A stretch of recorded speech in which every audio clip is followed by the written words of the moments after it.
Terrific, wonderful. And I wonder, compound question. I wonder whether you have given thoughts or have any ideas on the relationship between what you describe as a presidentialist view and the neoconservative view, marrying those two propositions. And the second piece, I wonder if you're being a little too apocalyptic in your predictions about the Supreme Court appointments.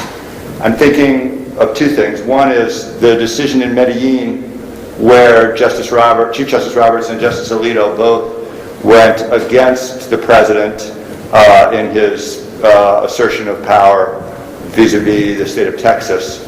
And also Justice Jackson, who, when he was in the Truman White House, advocated for very strong executive power in connection with the Steele in connection with Truman's position, and then later wrote the famous decision in the Steele-Cedar cases disavowing his prior position as an advocate. So I just wonder whether it's more, whether they have more reason to hope.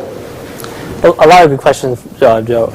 I think Jackson was in FDR's White House, and it was that was where his very aggressive theories came.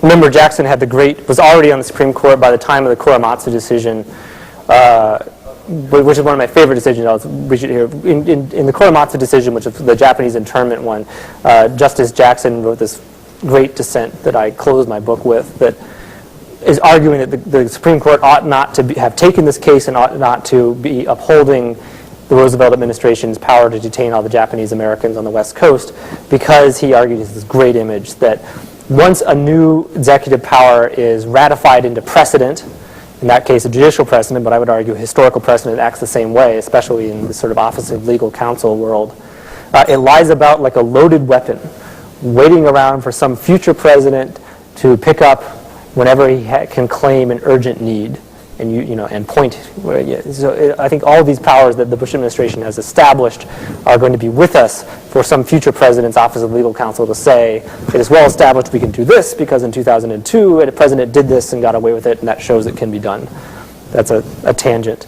As far as is there a neoconservative connection to presidentialism, presidentialism makes neoconservatism easier in the sense that neoconservatism means aggressive use of force abroad for a variety of policy ends, to the extent that the president can just sort of send the troops off to start fighting at his own discretion without having to convince others to come along. We will, as Cheney observed back in 1989, we will just do that much more often. But I think that this is bigger than that, because it's bigger than national security and foreign affairs. These powers can be used for all kinds of policy ends that have nothing to do with that worldview. For example, here's an interesting thought experiment. During the Democratic primary, Obama and Hillary Clinton were fighting with each other over who hated free trade more. And they were each promising that they were going to unilaterally renegotiate NAFTA to make Canada and Mexico put in more labor protections and so forth. Not that Canada needs more labor protections, but I guess it was aimed south. And if not, by invoking in the leverage that I think Obama said the leverage he would use on that was he would just pull us out of the treaty if they refused to add those provisions to it. It was like, well, that's pretty interesting. Can Obama pull us out of NAFTA by waving his fingers? Well, Bush pulled us out of the ABM treaty by waving his fingers, so I guess he can.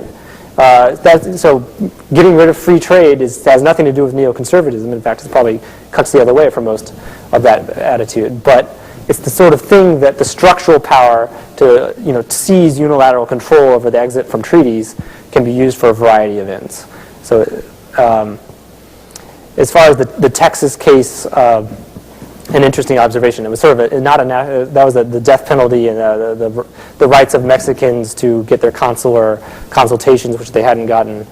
Whether Bush could order Texas to stay the execution. It's true. That cuts the other way. I mean, none of these things are so black and white. So black and white. There's a lot of complexity and nuance here. I think that another one would be Scalia in the Hamdi case dissented and said that Hamdi could not be held as an enemy combatant. This was the U.S. citizen picked up in Afghanistan, that he had to be charged with treason or released. So I mean, no one is a robot here, but I think there's inclinations, there's biases, there's overall trends, and what we see here is an overwhelming deference, if not one that has no exception.